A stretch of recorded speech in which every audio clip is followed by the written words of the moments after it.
Commission, I'll update the House on the government's response to events at home and abroad during the Easter recess. I will come to Ukraine in a moment, since I've just left a virtual meeting with President Biden, President Macron, Chancellor Scholz, and 8 other world leaders. But let me begin in all humility by saying that on the 12th of April, I received a fixed penalty notice relating to an event in Downing Street on the 19th of June 2020. I paid the fine immediately, and I offered the British people a full apology. And I take this opportunity on the first available sitting day to repeat my wholehearted apology to the House. As soon as I received the notice, I acknowledged the hurt and the anger. And I said that people had a right to expect better of their Prime Minister. And I repeat that, Mr. Speaker, again in the House now. Let me also say, not by way of mitigation or excuse, but purely because it explains my previous words in this House, that it did not occur to me then or subsequently that a gathering in the Cabinet room just before a vital meeting on COVID strategy could amount to a breach of the rules. I repeat, that was my mistake, and I apologise for it unreservedly. I respect the outcome of the police investigation, which is still underway. And I can only say that I will respect their decision-making and always take the appropriate steps. And as the House will know, I have already taken significant steps to change the way things work in Number 10. And it is precisely because I know that so many people are angry and disappointed that I feel an even greater sense of obligation to deliver on the priorities of the British people and to respond in the best traditions of our country to Putin's barbaric onslaught against Ukraine. Our Ukrainian friends are fighting for the life of their nation, and they achieved the greatest feat of arms of the 21st century by repelling the Russian assault on Kiev. And the whole House will share my admiration for their heroism and courage. Putin arrogantly assumed that he would capture Kiev in a matter of days. And now the blackened carcasses of his tanks and heavy armour litter the approaches to the capital on both banks of the Dnieper and are smouldering monuments to his failure. Having pulverised the invaders' armoured spearheads, the Ukrainians then counterattacked, and by the 6th of April, Putin had been compelled to withdraw his forces from the entire Kiev region. Britain and our allies supplied some of the weaponry, but it was Ukrainian valour and sacrifice which saved their capital. I travelled to Kiev myself on the 9th of April, the first G7 leader to visit since the invasion, and I spent 4 hours with President Volodymyr Zelensky, the indomitable leader of a nation fighting for survival who gives the roar of a lion-hearted people. I assured him of the implacable resolve of the United Kingdom, shared across this House, to join with our allies and give his brave people the weapons they need to defend themselves. When the President and I went for an impromptu walk through central Kiev, we happened upon a man who immediately expressed his love for Britain and the British people. And he was generous enough to say, quite unprompted, I should reassure the House, I will tell my children and grandchildren they must always remember that Britain helped us. But the urgency is even greater now because Putin has regrouped his forces and launched a new offensive in the Donbass. We knew this danger would come. And when I welcomed President Duda of Poland to Downing Street on the 7th of April and Chancellor Scholz the following day, we discussed exactly how we could provide the arms that Ukraine would desperately need to counter Putin's next onslaught.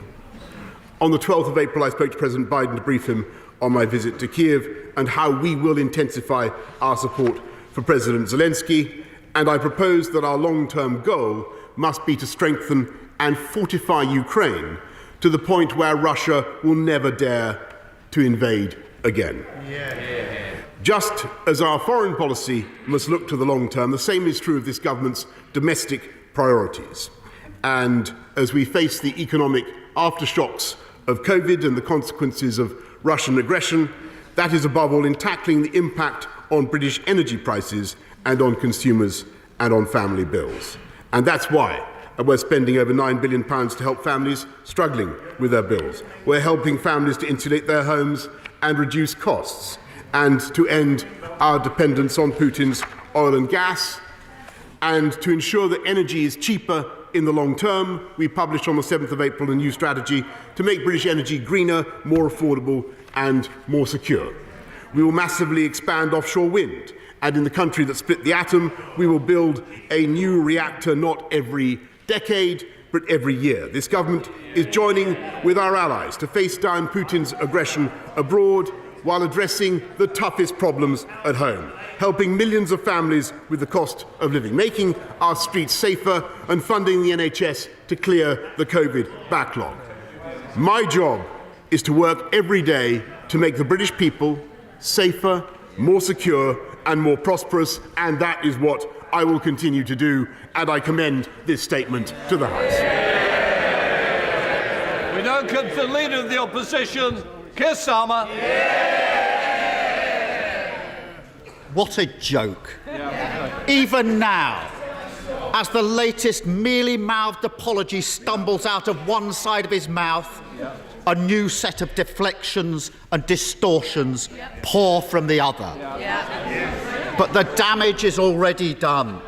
The public have made up their mind. They don't believe a word the Prime Minister says. They know what he is. As ever with this Prime Minister, those close to him find themselves ruined, and the institutions he vows to protect damaged. Good ministers forced to walk away from public service, the Chancellor's career up in flames, and the leader of the Scottish Conservatives rendered pathetic. For all those unfamiliar with this Prime Minister's career, this isn't some fixable glitch in the system. It's the whole point. It's what he does. It's who he is. He knows he's dishonest and incapable of changing, so he drags everybody else down with him. The more people debase themselves, parroting his... Order! I can't hear what's being said because you're making trouble. Mr. Fabricant, I'm all right. Keir Starmer.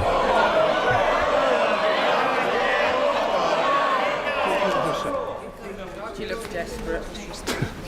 What I would say is I think the leader said dishonest. I don't think that's an appropriate word to be... I think I will make...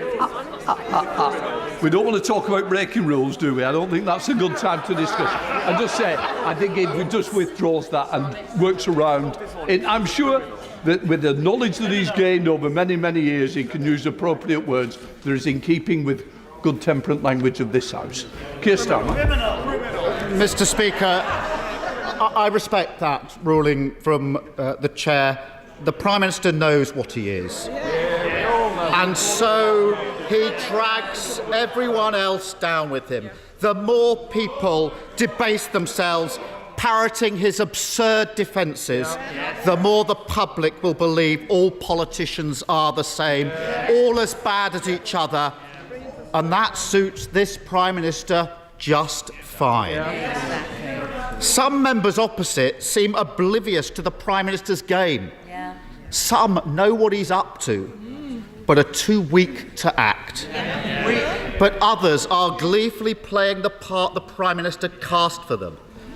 A minister on the radio this morning saying, It's the same as a speeding ticket. No, it's not. No one has ever broken down in tears because they couldn't drive faster than 20 miles an hour outside a school. Don't insult the public with this nonsense. But, Mr. Speaker, as it happens, the last minister who got a speeding ticket and then lied about it ended up in prison, and I know because I prosecuted him. And last week, we were treated to a grotesque spectacle. One of the Prime Minister's loyal supporters accusing teachers and nurses of drinking in the staff room during lockdown. Members opposite can associate themselves with that if they want. But those of us who take pride in our NHS workers, our teachers, and every other key worker who got us through those dark days will never forget their contempt. Plenty didn't agree with every rule the Prime Minister wrote, but they followed them nonetheless. Because in this country, we respect others. We put the greater good above narrow self-interest, and we understand that the rules apply to all of us. This morning, I spoke to John Robinson, a constituent of the member for Lichfield. I want to tell you his story. When his wife died of COVID, John and his family obeyed the Prime Minister's rules. He didn't see her in hospital. He didn't hold her hand as she died. Their daughters and grandchildren drove 100 miles up the motorway, clutching a letter from the funeral director in case they were questioned by the police. They didn't have a service in the church. John's son-in-law stayed away because he would have been the forbidden seventh mourner. Doesn't the Prime Minister realise that John would have given the world to hold his dying wife's hand, even if it was just for 9 minutes? But he didn't, because he followed the Prime Minister's rules. Rules that we now know the Prime Minister blithely, repeatedly and deliberately ignored. After months of insulting excuses, today's half-hearted apology will never be enough for John Robinson. If the Prime Minister had any respect for John and the millions like him who sacrificed everything to follow the rules, he'd resign. But he won't, because he doesn't respect John. He doesn't respect the sacrifice of the British public. He is a man without shame. Looking past the member for Lichfield and the nodding dogs in the cabinet, there are many decent, honourable members on the benches opposite who do respect John Robinson, who do respect the British public. They know the damage the Prime Minister is doing. They know things can't go on as they are. And they know it's their responsibility to bring an end to this shameful chapter. Today I urge them once again, don't follow in the slipstream of an out-of-touch, out-of-control Prime Minister. Put their conscience first. Put their country first. Put John Robinson first. And remove the Prime Minister from office. Bring decency, honesty and integrity back into our politics. And stop the denigration of everything that this country stands for. Sir William, Prime Minister. Mr. Speaker, I apologise once again profusely to John Robinson, to all those who lost loved ones, particularly those who suffered during the pandemic. And Mr. Speaker, in my statement I have tried to explain why I spoke to the House as I did. The Right Honourable Gentleman has chosen to respond with a series of personal attacks on me, and I understand why he does that. But I think and I understand that, Mr. Speaker, but I think it would have been a good thing if, in the course of his remarks, he had addressed some of the issues that I mentioned, not least the crisis in Ukraine, with the impact that that is having on the livelihoods of everybody in this country. And it is to address that that this government will get on with our job, Mr. Speaker. It is to focus on the needs of the British people. And when he talks about nodding dogs, Mr. Speaker, I'd remind the House that there was a certain nodding dog who sat nodding in the previous Labour shadow cabinet, Mr. Speaker, that would happily have installed the honourable member for Islington North and made, I think, a disastrous mistake in the security of our country at a very difficult time. This government will get on with the difficult job of taking us through the aftershocks of the COVID pandemic, leading not just this country, but I think the world in our response to the violence that we're seeing in Ukraine. I must say that I renew my apologies. I renew my apologies to John Robertson, to families up and down the land. But I think the best thing that we can do now for this country as politicians is not to indulge in personal abuse of the kind that we've heard and to get on with our jobs. Sir William Cash. Thank you, Mr. Speaker. Having heard the remarks both of my right honourable friend and the Leader of the Opposition, may I put it to the House that my right honourable friend, I'm sure, appreciates that it is crystal clear that a fixed penalty notice, such as in his own case, is a civil penalty fine, which, if paid within 28 days, eliminates future prosecution in the criminal courts, and furthermore, without any admission of guilt. In a recent criminal case, in a recent criminal appeal case, and in that judgment, it was said that if the payment was made within those 28 days, a fixed penalty notice was held not to be a conviction, as the defendant, to quote the court's judgment, quote, was not admitting an offence or criminality and would have no stain imputed to his character. That is the perspective, and that is the case. Prime Minister.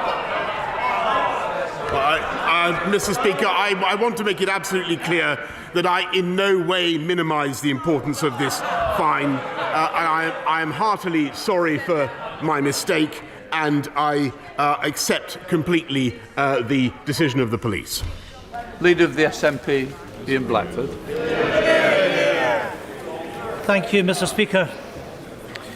Let us remind ourselves that on the 8th of December last year, the Prime Minister denied that any parties happened in 10 Downing Street.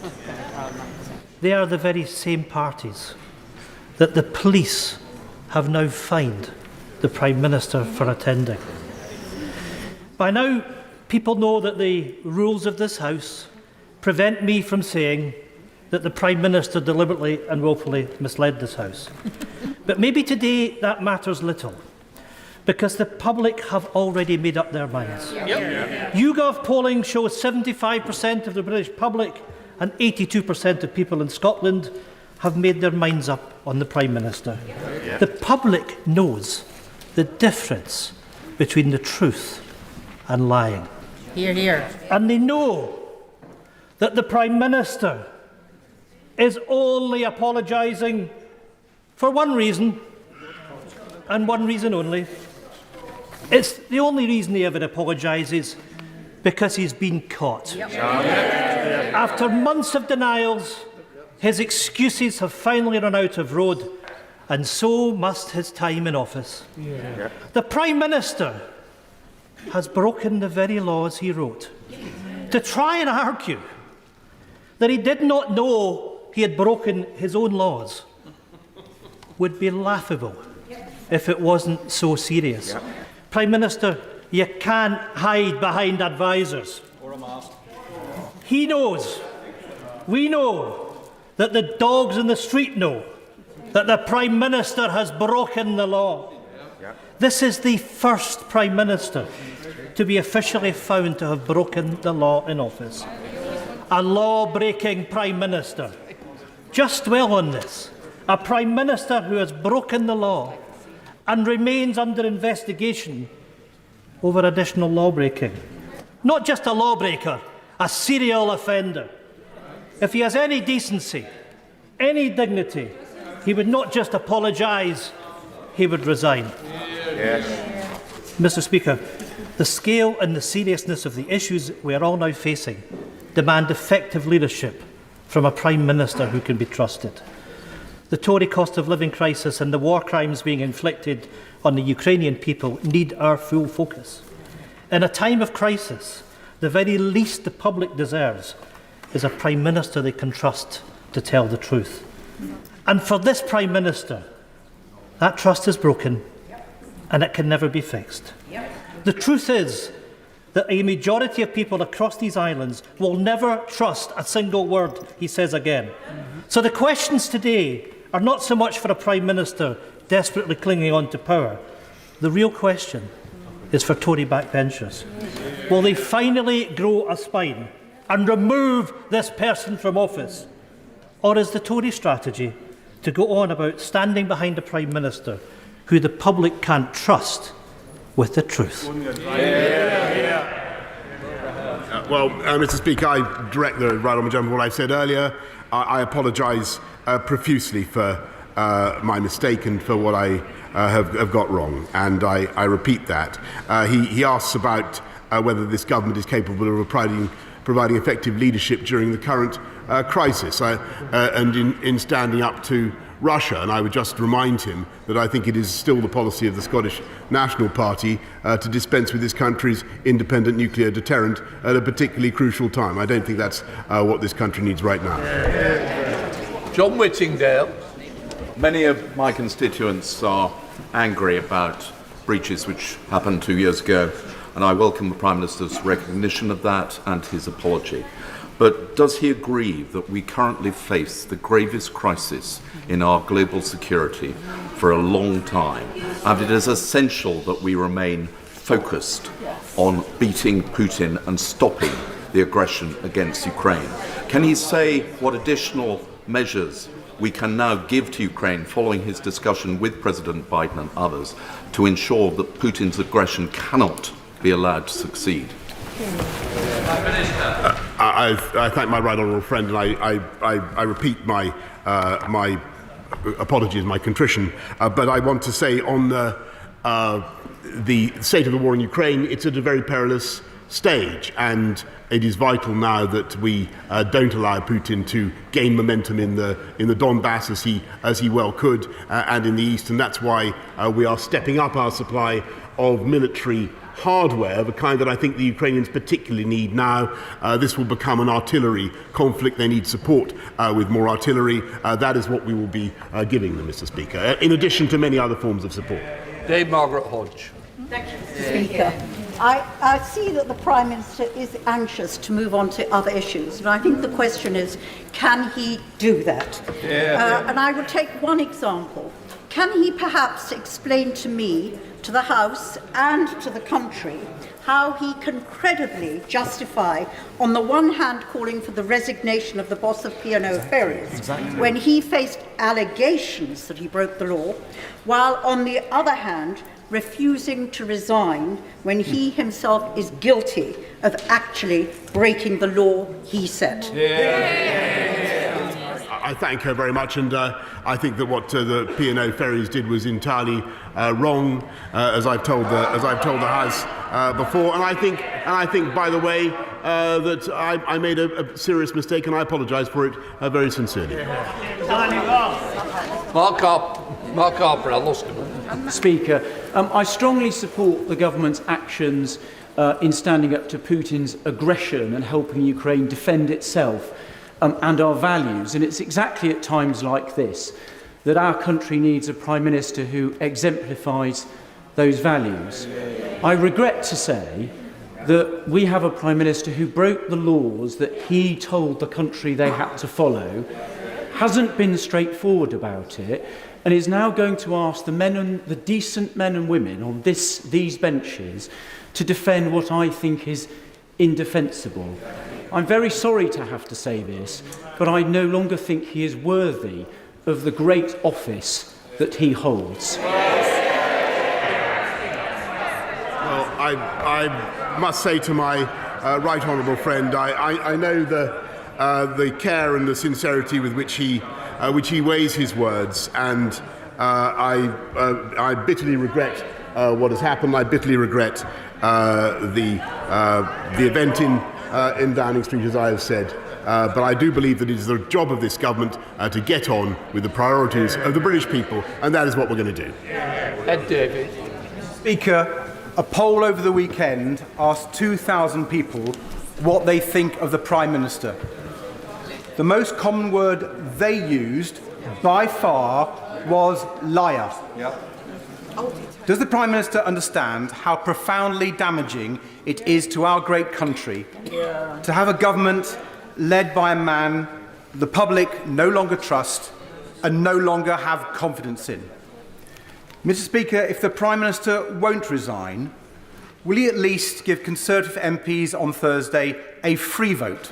Yeah. So Conservative MPs can decide for themselves whether the Prime Minister deliberately misled Parliament or was just so incompetent that he didn't even understand his own laws.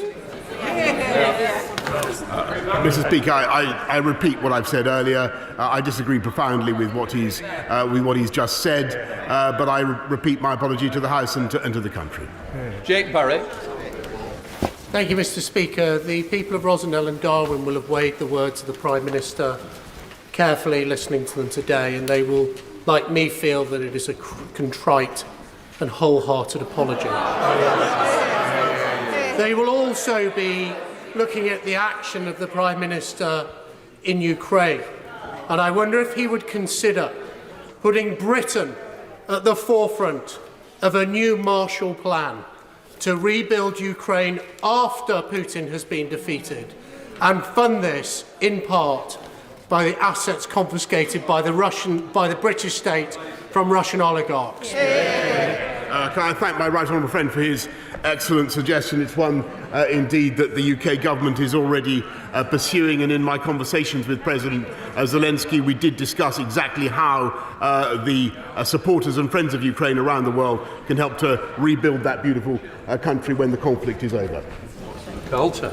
Mr. Speaker, we've always known, haven't we, that he was only ever sorry because he was caught banged to rights.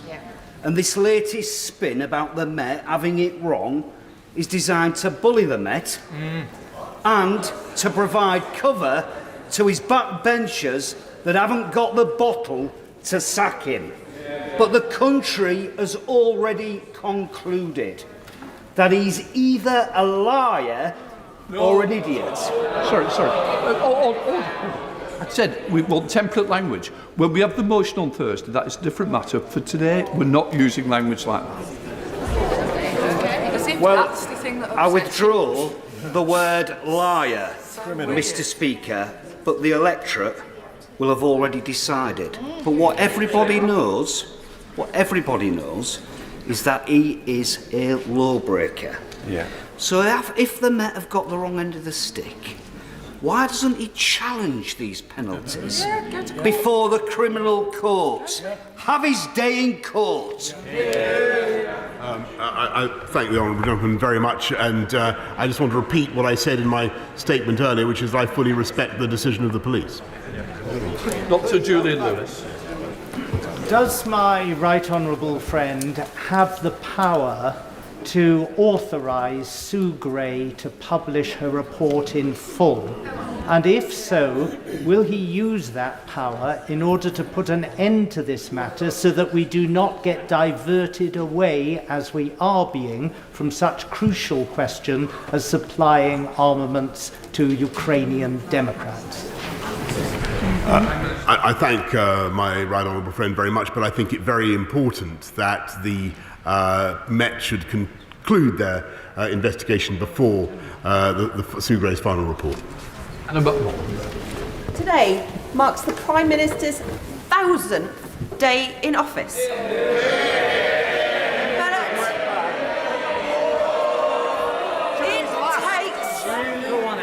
It takes a particular type of Prime Minister to rack up as many catastrophic failures, scandals as U-turns as days on the job.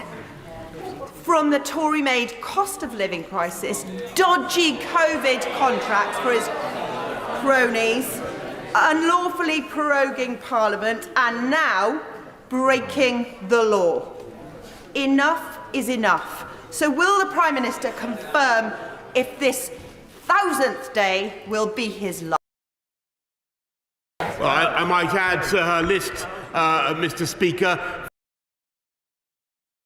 nothing. Rolling out the fastest vaccine programme anywhere in Europe, Mr. Speaker, thereby accomplishing the fastest economic growth in the G7, Mr. Speaker, and leading the world in standing up to Putin, Mr. Speaker. I can't hear you, sir. Thank you, Mr. Speaker. I appreciate the Prime Minister coming here today and taking full responsibility and apologising. But it is very clear, Mr. Speaker, repeatedly, President Zelensky has identified the Prime Minister as Ukraine's greatest ally. He's also been identified, I think, by President Putin as enemy number one. Does the Prime Minister agree that this isn't a bad accolade to have? And doesn't he also agree that months of psychodrama in here would play into the hands of the latter, not the former? I think it's very important, Mr. Speaker, that the people of this country should understand. Although the country is faced with massive issues that we have to deal with, the aftershocks of COVID and the war in Ukraine, I in no way minimise the importance of the fine I have received, and I apologise wholeheartedly. Mick Whitley. Thank you very much, Mr. Speaker. I think people across the House would agree that the situation in Ukraine is a very serious one, and there's no doubt we fully support what's going on and what we're trying to do. But setting that aside for a minute, the Prime Minister stands before us today as the first resident of number 10 to be found guilty of breaking the law while serving in public office.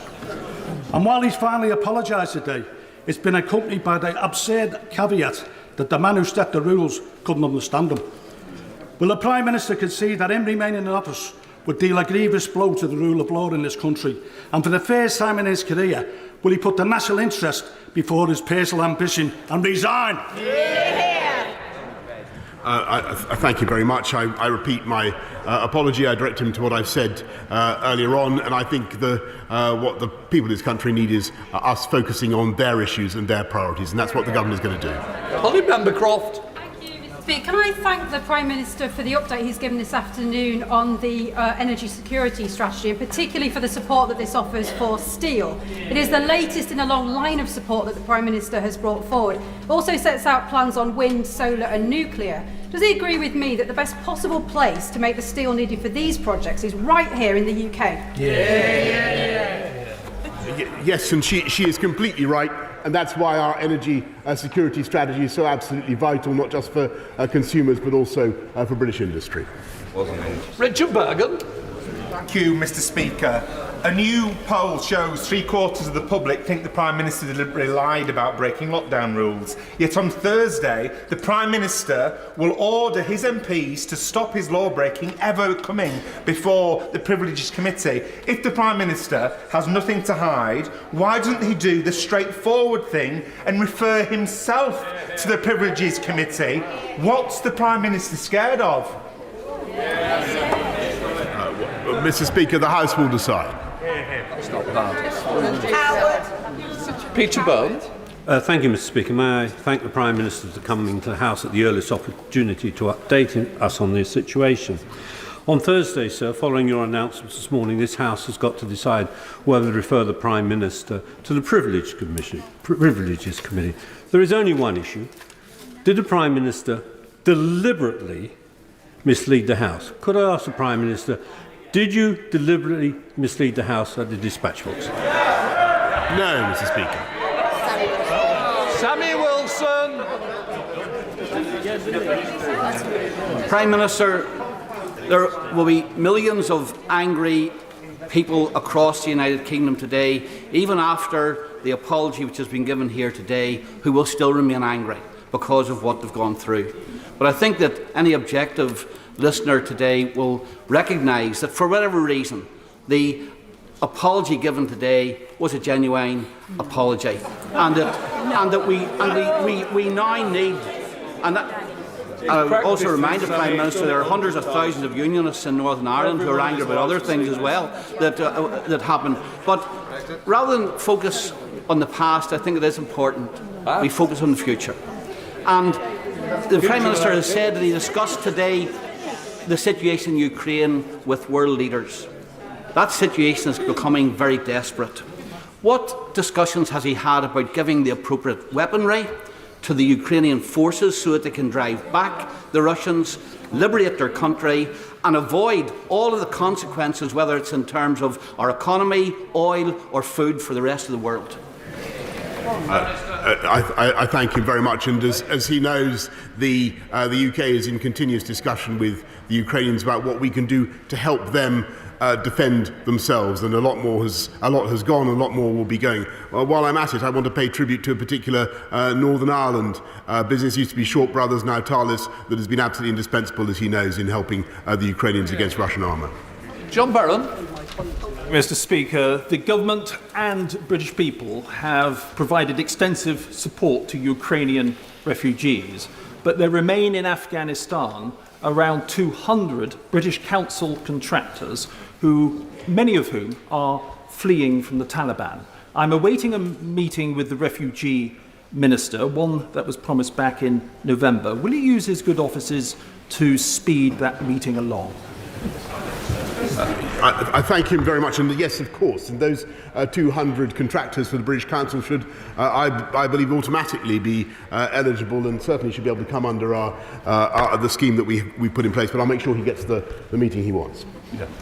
Chris Brown.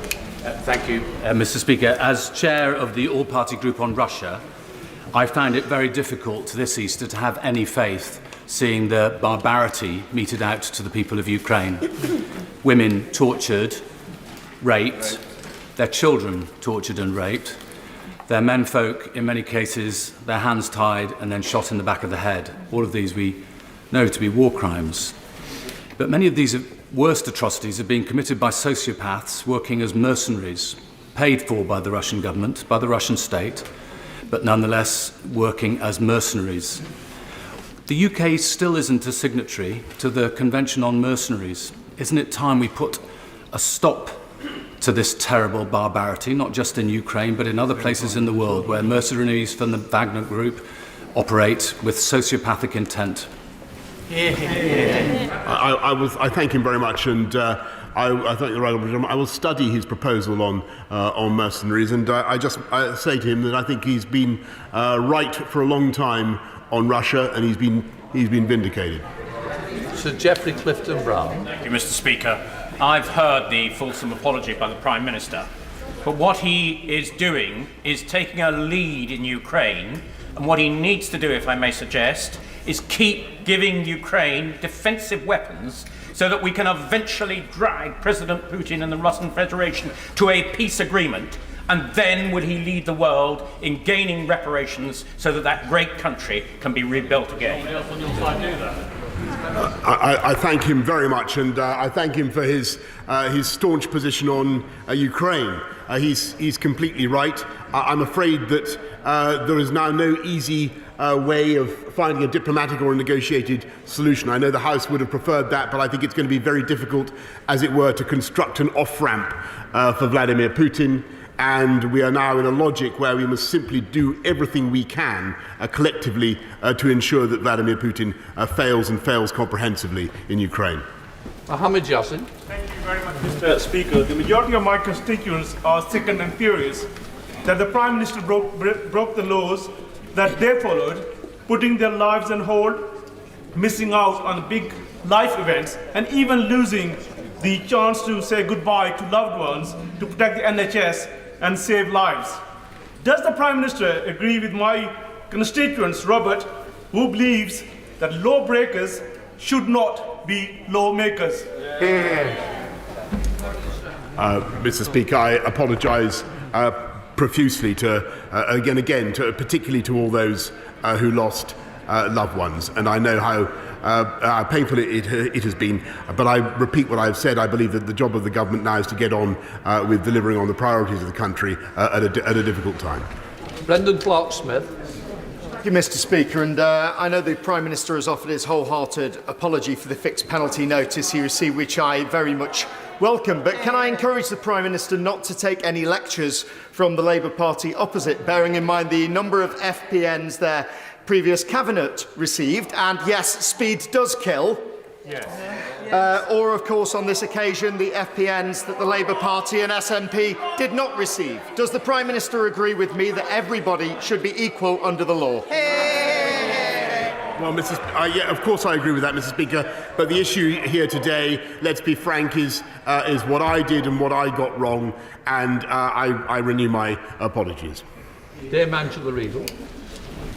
Thank you very much, Mr. Speaker. The Prime Minister accepted the Health Secretary's resignation for breaking guidance, COVID guidance, not COVID laws. The Prime Minister then accepted Allegra Stratton's resignation for joking that the parties that were so frequent in Downing Street were actually a business event. He's now using her joke as his defence. Why is he holding himself to lower standards than he held the people whose resignations he accepted to? Mr. Speaker, all I can say is that I apologise for what I got wrong, and I've explained to the House why I spoke in the House as I did. And what I want to do is to get on with the job of the government in taking this country forward, and that is what we're going to do. Baker. Thank you, Mr. Speaker. I dare say that every member of this House can bring to mind their own John Robinson, perhaps several. And though you would not know it, I also think that most members of this House know that justice and mercy and humility also go hand in hand, a fact known by many who watch these proceedings too. In asking us to forgive him on behalf of all of those John Robinsons we represent, my right honourable friend could not have made a more humble apology. But what I want to say to him is that justice leading into mercy relies on a very, very old-fashioned concept, and that is repentance. What assurance can he give us that nothing of this kind will ever happen again? I thank him for what he has said, and I am heartily sorry, as I have said, and I wish it had not happened, and I wish that things had been totally different. What I have already done, as the House will know, is taken steps to change the way we do things in number 10. But that in itself is not enough. I accept full responsibility myself for my actions. Absolutely. Thank you, Mr. Speaker. The Prime Minister's supposed apology to the nation is pathetic. He told bereaved families in Downing Street last year that he had done everything possible to save their loved ones.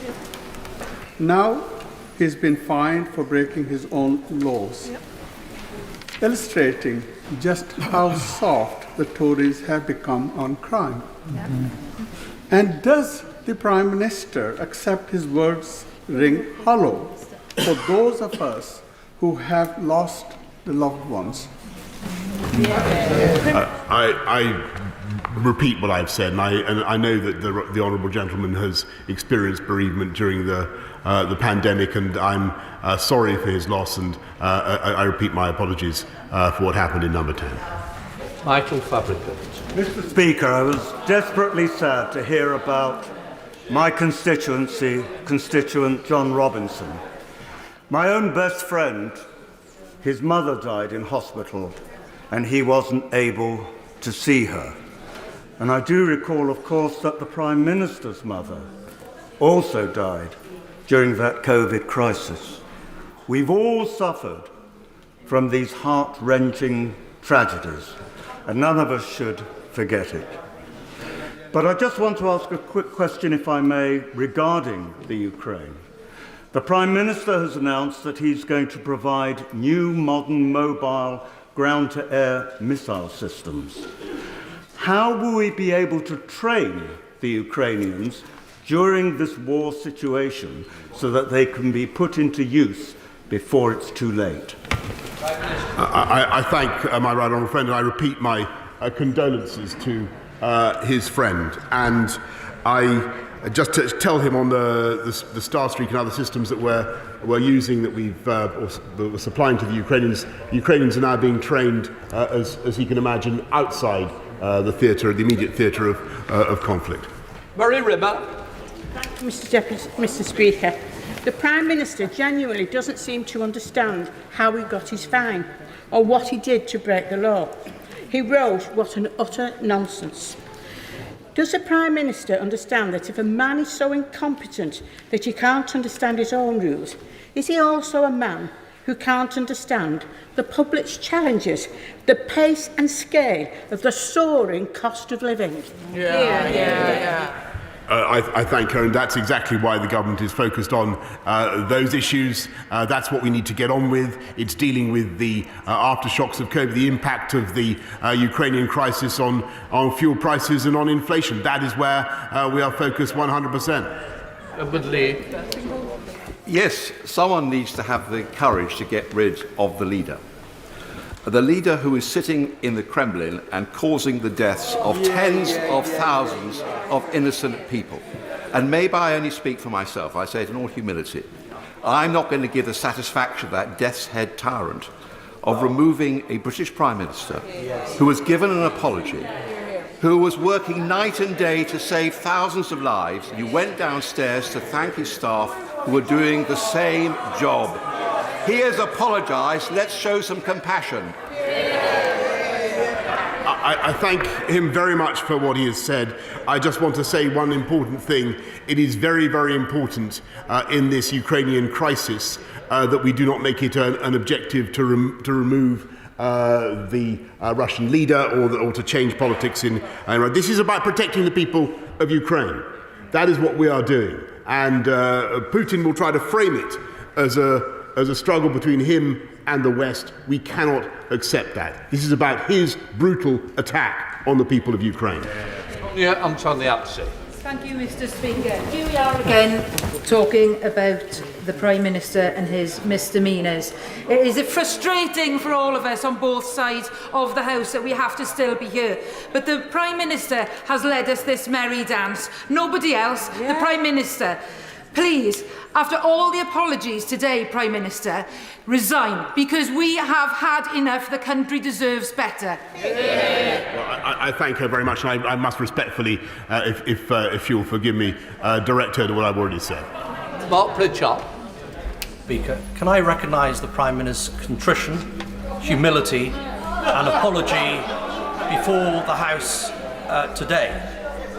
Can I thank him as chair of the all-party parliamentary group on Ukraine for his leadership on Ukraine, and pass on the thanks of people cross-party from the Rada, the parliament in Ukraine, for his leadership over this conflict. And can I encourage him to steal the resolve and the resilience of our EU partners and NATO members that think perhaps if Putin gains the east of Ukraine and southern Ukraine, he will stop there. Is it not the case? He'll be reinvigorated and he will come back for Kiev and perhaps other NATO allies on another day. Can I thank him very much for his, my honourable friend, for his clarity of thought and his own leadership on Ukraine. And I'm afraid he is entirely right that it is all too possible that Putin will acquire fresh momentum in the east, and we could see, I'm afraid, a resurgence of Russian attacks. Joanna Chow. Very much, Mr. Speaker.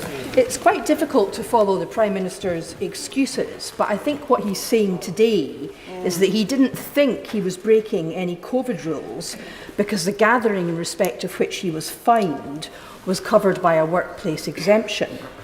If that is correct, then why did he pay the fixed penalty notice fine? Why didn't he refuse to do so and set out his defence in court?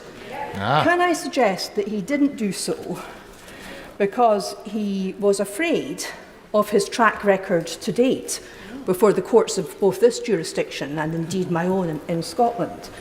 Because, Mr. Speaker, judges and juries, like our constituents, tend to have a pretty good handle on issues of credibility and reliability. So that's why the Prime Minister didn't take his chances with the court. Isn't that correct? Mr. Speaker, I've explained that I believed that the event was in conformity with the rules. That has turned out not to be true. I humbly and sincerely accept that. Robert Halford.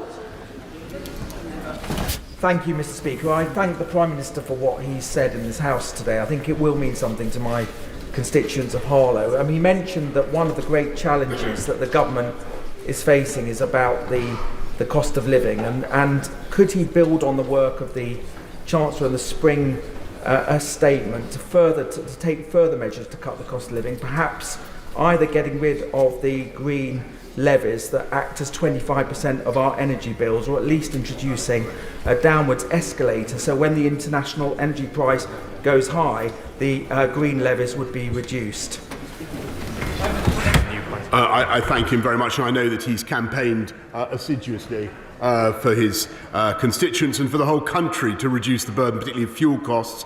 And I know that he will have been pleased by the Chancellor's, my right friend, the Chancellor's decision to cut 5p off fuel duty, a record cut. And I know that we will do more as soon as we can to help people with the cost of living. Mr. Speaker, those of us who... Is the Prime Minister aware that those of us who've known him for a long time know that he spent his life apologising humbly, those of us who know him don't dislike him or hate him, but we are waiting for signs that he's mending his ways, that he's changing how he operates. And can I just say, if he thinks that deflecting on to some of the good work he's done in Ukraine will balance what he said to this House, can I remind him he's got key links with Washington, I still have, but in Washington, in Berlin, in Paris, his behaviour here has really undermined his status and his credibility worldwide. I thank him very much. I in no way wish to deflect from the gravity of the fine that I've received, and I want to stress again the apology, but I simply must disagree very profoundly with what he's just said. Boris. Mr. Speaker, I've heard the Prime Minister apologise countless times in this chamber today. I'm man enough to accept that, Mr. Speaker. But it's about a matter of trust. And this Prime Minister, I trusted him to see us through Brexit. He did. I trusted him to see us through the COVID epidemic. And bear in mind, he nearly died of it himself, and he did. And do you know something else? The whole world... Just said, I've got to say it's got to be through the chair, not through the SNP, please. David Morris. I totally agree, Mr. Speaker. But you know something else, Mr. Speaker, and this is the most important. This Prime Minister is leading the world against Putin's aggression in Ukraine. And the G7 leaders all respect him for that. And more to the point, so does President Biden. So I just want to say to this Prime Minister, will you carry on, please, leading this country?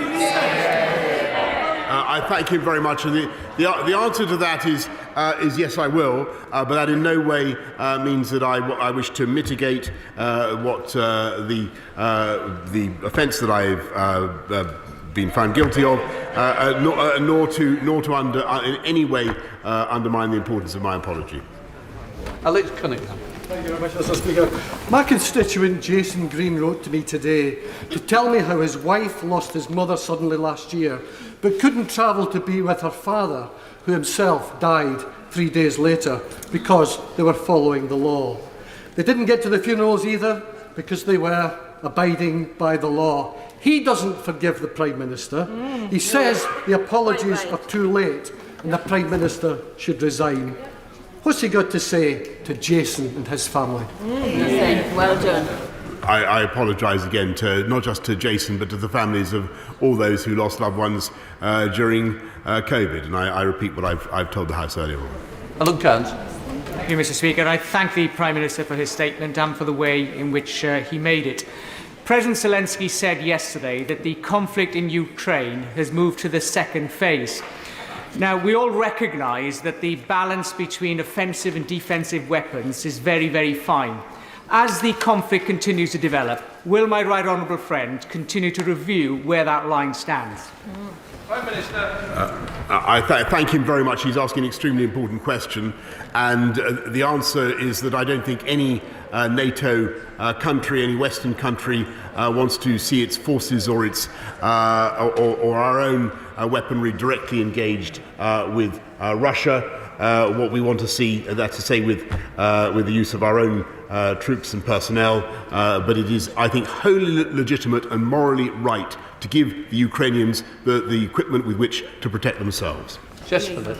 Thank you, Mr. Speaker.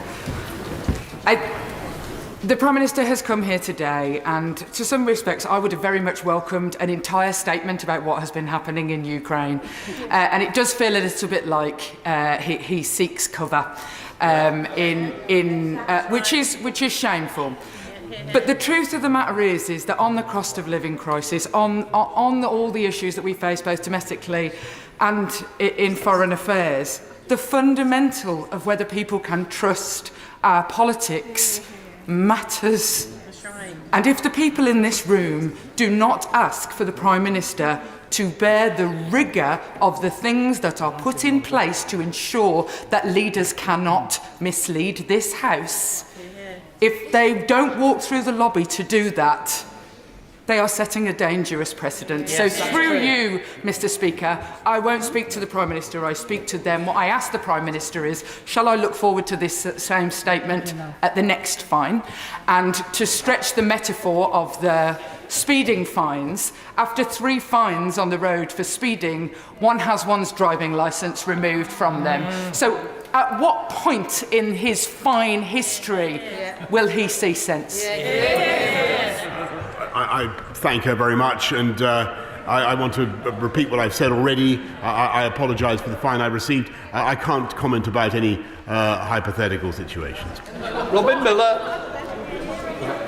I know that many in Aberconwy have written to me about their upset at events, but I know that many in Aberconwy too will have heard the Prime Minister's apology today and will welcome it.